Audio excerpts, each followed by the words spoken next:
à tous, aujourd'hui je vous présente mon analyse colorimétrique.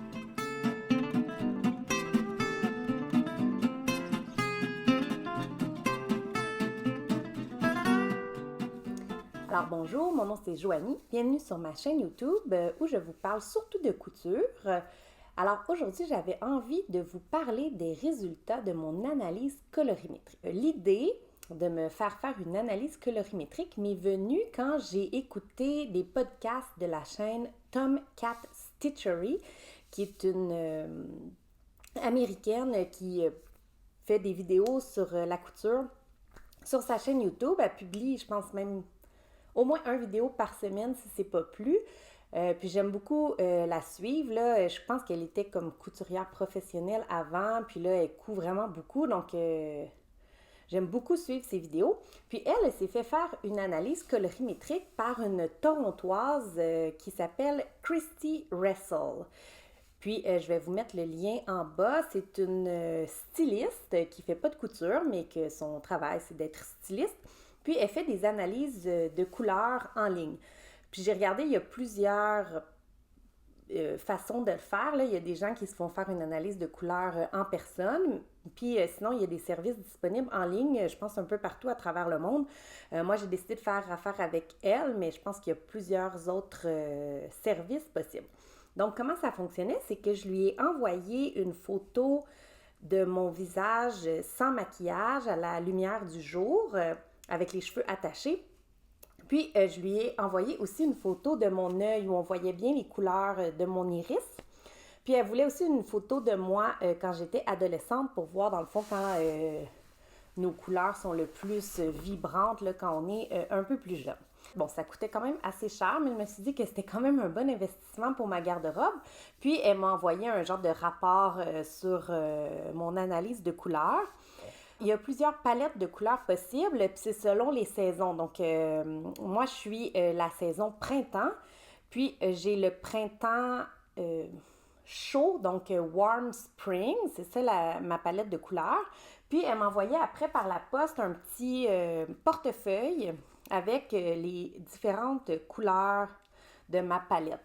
Donc, c'est vraiment dans les couleurs chaudes, donc les bruns, les rouges plus rouge tomate, orangé. Ici, d'autres couleurs plus orangées. Le jaune, le vert, sinon le bleu un peu plus chaud qui tire sur le turquoise ou le marine. Théoriquement, je ne devrais pas trop porter de gris ou de noir. Puis là, quand je regarde ma garde-robe, j'en ai énormément. Donc, bon, il faut dire qu'elle nous dit que ça peut prendre jusqu'à 5 ans tranquillement transformer notre garde-robe pour utiliser la palette de couleurs qui nous convient. Mais théoriquement, si on respecte notre palette de couleurs, tous nos vêtements devraient bien s'agencer les uns avec les autres. Donc, un vert chaud devrait bien s'agencer avec un brun. Un rouge devrait bien s'agencer avec du orange si on respecte toujours un peu la même palette de couleurs. Ensuite, elle nous parle des bijoux, des accessoires. Donc, moi, je devrais plutôt porter des accessoires or, donc comme que j'ai mis aujourd'hui. Puis, éviter les bijoux argent. Ben, éviter. Les bijoux argent me vont moins bien au teint. Puis, elle nous envoie aussi des recommandations de maquillage. En fait, je pense que juste pour ça, j'ai vraiment adoré faire mon analyse de couleurs. Donc, elle m'a envoyé premièrement, à partir de ma photo, c'était quoi mon fond de teint que je devais essayer. Donc, c'est... Je sais pas si on va voir. Donc, c'est L'Oréal True Match, la couleur W2 pour Warm. Puis ensuite, elle m'a envoyé deux... En fait, je les ai achetés parce qu'il y avait des ventes pour le Black Friday ou Vendredi fou, puis ça revenait quand même vraiment pas si cher, donc je voulais les essayer. Elle m'a envoyé deux teintes de blush pour les joues, de fard à joues. C'est la compagnie MAC. Celui-là, c'est Gingerly, puis celui-là, c'est Peaches. Donc, un rose, puis un petit peu plus brun, là. Ouais, comme ça, on voit un petit peu mieux. Puis, elle m'a envoyé aussi des teintes de rouge à lèvres. Donc, puis là, j'en ai acheté 4. Je pense qu'elle en envoyait 7 différentes, là. Donc, c'est tous des rouges à lèvres de la compagnie MAC que j'ai pris.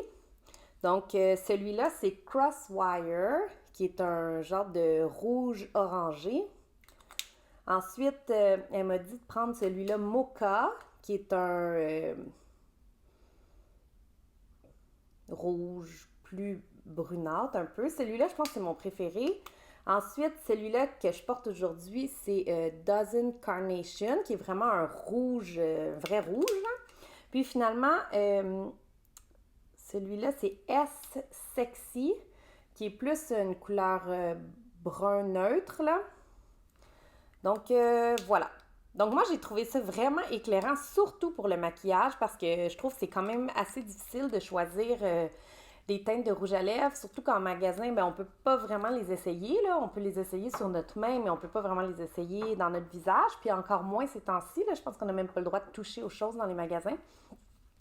Mais j'étais vraiment contente. Puis elle m'a aussi suggéré une palette d'ombre à paupières. Mais je ne l'ai pas achetée parce que c'était quand même cher. Je pense que c'était 60 $. C'était la palette Soft Glam de Anastasia Beverly. Anastasia. En tout cas, donc, mais je ne l'ai pas achetée encore. Mais éventuellement, j'aimerais peut-être ça l'essayer. Je trouve que c'est vraiment génial. En fait, depuis que je fais attention de porter les couleurs de ma palette, je trouve vraiment que ça me donne un meilleur teint. Puis, quand on fait de la couture, c'est encore plus pratique parce qu'on ne peut pas essayer les vêtements avant de les coudre. Donc, quand je magasine des tissus en ligne ou que même que je vais dans un magasin de tissus, j'essaie de choisir des tissus que je pense qui vont bien m'aller. Puis, mais je peux jamais vraiment les essayer. Il faut que je coule le vêtement, puis après ça, je les porte. Puis ça m'est quand même arrivé souvent dans le passé de me coudre un vêtement, l'adorer, puis un coup sur moi, on dirait qu'il y a quelque chose qui cloche que j'aime pas.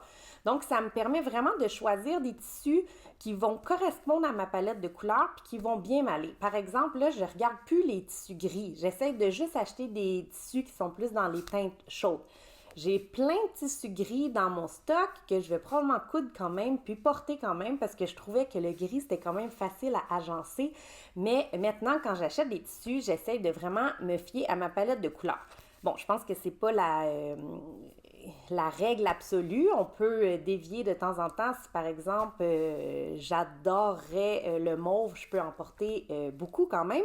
Mais en faisant attention de respecter ma palette de couleurs, ça me permet aussi que les vêtements vont bien s'agencer les uns avec les autres. Donc, j'ai fait une commande de tissu en respectant ma palette de couleurs. En fait, cette commande de tissu-là est partie quand j'ai écouté le podcast de Marie-Christine Lévesque. Elle s'était cousue une blouse dans une viscose que j'ai acheté la même parce que je la trouvais trop belle. C'est une viscose de Lady McElroy avec des petits oiseaux dessus.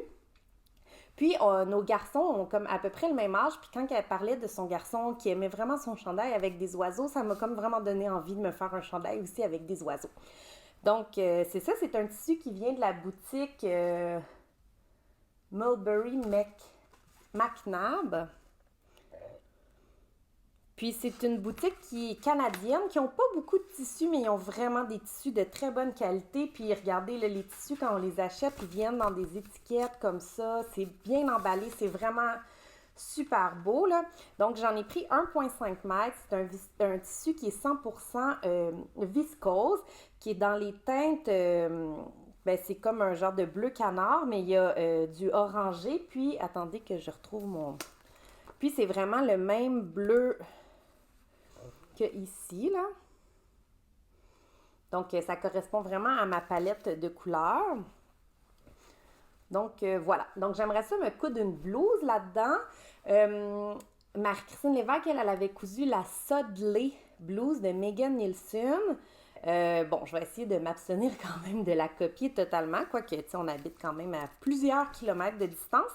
Mais sinon, je pourrais faire juste une chemise ordinaire... avec des boutons, là, ça pourrait être très beau. Sinon, l'autre patron que j'avais peut-être en tête, c'est le Adley Top de Grainline Studio, qui est un chandail, en fait, c'est soit une chandail pas de manche ou un chandail à manches longues, puis qui a la caractéristique d'avoir un pli creux au dos. Ouais, c'est un pli creux. Je trouve que c'est super beau, ce chandail-là. J'ai déjà le patron. La seule chose qui me fait hésiter, c'est que habituellement, je porte les chandails rentrés dans mes pantalons. Puis ce chandail-là, je sais pas s'il ferait beau rentrer dans mes pantalons. Faudrait... Je sais pas. Puis l'autre chose qui me fait un petit peu hésiter, c'est qu'il y a une couture au milieu devant. Puis comme il y a un motif, peut-être que ça serait mieux de pas faire de couture.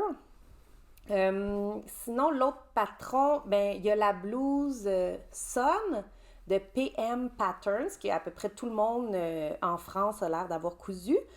Ou encore le patron Wishing Girl de Mi-Moi Pattern, qui a qui est comme une version robe, mais il y a possibilité aussi de faire juste une blouse à manches longues, puis ça ressemble un petit peu à la blouse Sun, je dirais, le design de ce patron-là. Donc, je ne sais pas encore exactement qu'est-ce que je vais faire. Il n'y a pas de presse, là, je ne sais pas si je vais coudre ça ce mois-ci. Donc, l'autre tissu que j'ai acheté, c'est une double gaze marine, qui est aussi dans ma palette de couleurs. En tout cas, je vous montre ça ici, là. Donc, c'est le bleu ici, un petit peu plus foncé. Bon, là, c'est plus... Ça, c'est une double gaze. J'en ai pris aussi 1,5 m parce que j'aimerais me faire un chandail à manches longues. Là-dedans, j'aimerais me faire le Actina Top de Tessuti Pattern, qui est un patron gratuit d'un chandail un peu boxy à manches longues. Je pense même que c'est des manches 3/4. Donc, ça a l'air quand même assez facile à coudre. C'est un patron gratuit, puis je pense que ça serait super beau en double gaze. Il y a beaucoup de monde qui l'ont fait dans ce type de tissu-là quand je regarde sur Instagram. Puis, finalement, j'ai pris aussi du twill, qui est comme couleur camel un peu, là. C'est un wash coton twill. Donc, c'est un... Ben, c'est vraiment un super beau tissu. Il m'a coûté quand même assez cher. C'est de la compagnie Mind the Maker. Donc, ça aussi, c'est dans ma palette. Attendez que je vous montre, là, le petit... Donc, c'est comme exactement cette couleur-là ici. Puis, ça va vraiment très bien avec... attendez, je vais enlever l'étiquette, là, comme ça, on va bien voir. Puis, ça irait vraiment bien avec le bleu, comme que je porte aujourd'hui. Là, aujourd'hui, je porte le Paola Turtleneck de Named Pattern, qui est un chandail que j'aime beaucoup. Puis, ça irait aussi vraiment très bien avec ça, ici. La viscose un petit peu plus bleu canard. Donc, je ne sais pas encore qu'est-ce que je vais faire avec ça. J'en ai pris 2 mètres, donc j'en ai assez pour me faire une paire de pantalons. Comme c'est un tissu qui est quand même un peu plus précieux, je pense que je vais... Puis aussi parce que dans le fond, une paire de pantalons, des fois, ça prend plus des ajustements. Je vais peut-être pas les coudre tout de suite. Je vais peut-être essayer de me faire une version avant dans un tissu moins précieux. Puis je ne sais pas encore. Là, il y a les... en fait, j'aurais peut-être aimé coudre les chinos... Les She-Town Chinos de Alina Design Co. J'avais cousu ce patron-là en version short, puis je l'ai beaucoup aimé. Mais la taille est un peu basse, donc je ne sais pas si je vais... Je sais pas, je pense que j'aime mieux... En fait, je pense que ça me va mieux à la silhouette, une taille un petit peu plus haute. Sinon, ben il y a les down jeans que je pourrais coudre, les Lander... Pants de True Bias. Les down jeans, c'est de Megan Nielsen. Il y aurait aussi les Philippa Pants de Anna Allen Clothing, qui sont tous des pantalons à coudre dans du tissu qui est non extensible. Puis l'autre patron, sinon, ben, il y a les Saiki, le pantalon Saiki de Ivan S., qui pourrait faire vraiment très beau là-dedans. Puis là aussi, ce patron-là, ben là, il faudrait que je le coud dans un tissu moins précieux avant pour l'essayer. Mais l'absence des marges de couture, on dirait que ça me rebute un peu, là. Je sais pas qu'est-ce que je vais faire, mais c'est un super beau tissu. C'est vraiment dans ma palette de couleurs. Je ne sais pas encore. Puis l'autre chose aussi que je voulais vous montrer, c'est que dans le fond, pour vous montrer comment tout va bien ensemble... C'est que ça, c'est les pantalons en corduroy que je me suis cousu en novembre. Mais tu sais, même avec du marine, ça fait beau. Puis même avec ce tissu-là, là, avec les oiseaux, ça ferait aussi super beau. Fait que ce qui est vraiment intéressant de respecter notre palette de couleurs, c'est que ça fait que tous nos vêtements vont ensemble. Puis pour quelqu'un qui fait de la couture puis qui n'a pas accès pour essayer ses vêtements, qui choisit ses tissus en ligne, j'ai trouvé que c'était clairement un des meilleurs investissements que je pouvais faire pour ma garde-robe. Ensuite, je me suis aussi acheté de la laine parce que là, je trouve ça plate parce que j'ai vraiment beaucoup de laine dans la couleur gris. Puis là, ben, c'est pas dans ma palette, mais bon, je vais quand même probablement le porter encore, puis je vais pas jeter tous mes vêtements gris, là, mais je vais peut-être utiliser plutôt les tissus pour faire des essais, puis bon, puis comme je disais, ça peut prendre quand même plusieurs années avant que notre palette de couleurs soit, ben, qu'on ait réussi à mettre notre palette de couleurs dans tous nos vêtements de notre garde-robe. Donc, j'ai passé une commande parce qu'en fait, j'avais cette laine-là qui est de la Hedgehog Fiber, rouge tomate, je dirais. Puis c'est un rouge c'est pas un rouge froid, là, c'est vraiment un rouge assez chaud, là. Donc, mais là, en fait, j'avais du mohair rouge, mais j'avais envie de quelque chose de un petit peu plus orangé. Donc, j'ai commandé de la laine quand il y a eu le update de Urso. J'ai commandé de la Urso Lune, la couleur Boom Clap, qui est honnêtement un des plus beaux oranges que j'ai vu de ma vie. Je capote vraiment sur la couleur. Puis, je voulais mixer ça avec le rouge pour un petit peu le rendre plus orangé. Puis, quand j'ai reçu la laine, je l'ai trouvée tellement belle. La couleur, je l'adore, adore, adore. Là. C'est vraiment, je trouve ça superbe, cette couleur-là. Donc, oups, je reçois des messages. C'est à cause que je suis de garde en même temps. Je peux recevoir des appels de l'hôpital. Mais bon, ça donne que vu que je suis de garde, mes enfants sont pas là. Mon chum aussi est à l'hôpital. Donc, c'est le meilleur moment pour enregistrer. Donc, j'ai décidé finalement de m'acheter d'autres laines de cette couleur-là pour mixer le mohair avec la Urso Nue Boom Clap pour me faire un chandail. Je trouvais la couleur trop belle que je me disais que c'était comme un sacrilège de la modifier avec de la Hedgehog. Il fallait que je garde que de la Urso. Donc, je ne l'ai pas reçue encore, mais je l'attends patiemment. Puis c'est sûr que je vais me faire un chandail que en Boom Clap parce que je trouve ça vraiment trop beau. Puis là, il a fallu quand même que je me retienne pour ne pas en acheter aussi en grosseur bulky pour me faire une tuque. Mais j'ai décidé plutôt de prendre celle-là, qui est la couleur Sugar. C'est de la Urso Face Bleue. Je sais pas si on... Donc, c'est du BFL non traité. C'est une grosseur worsted pour me faire une tuque. J'en ai pris deux, là. Puis, là, j'ai l'air un peu... Puis, je pense que ça pourrait faire une super belle tuque. Parce que là, encore, ma tuque est grise. Mais bon, je l'aime, puis je la porte, là, ma tuque. Mais je me suis dit que ça serait bon de faire une tuque qui est dans ma palette. Parce que le brun rouille comme ça... Attendez, là, que je vous montre. Il est dans ma palette de couleurs. Voilà, donc c'est ce que j'avais à vous montrer.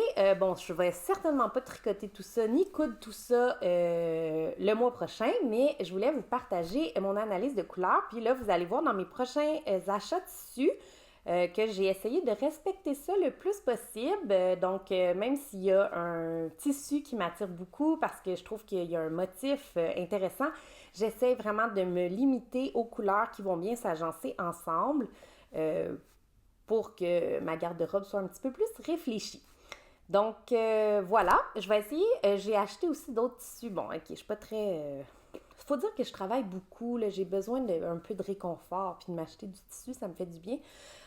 Donc, je me suis acheté aussi du tissu parce qu'il y avait les ventes du Vendredi fou. Donc, j'ai fait une commande chez Blackbird Fabrics que j'ai pas encore reçue. Fait que quand je vais la recevoir, je vais essayer de vous la présenter. Puis je vais vous montrer aussi un petit peu les patrons que j'aimerais coudre avec tout ça. Mais je pense que j'ai des projets pour au moins les 3-4 prochains mois. Voilà. Alors, j'espère que ça vous a plu. N'hésitez pas à mettre un petit pouce par en haut. Dites-moi dans les commentaires si vous avez déjà eu une analyse de couleurs. Puis, si oui, où vous l'avez fait faire, si c'était en personne, en ligne. Parce que moi, je n'ai pas vraiment d'expérience à d'autres places. Donc, j'attends vos retours. Puis, je vous dis bonne couture!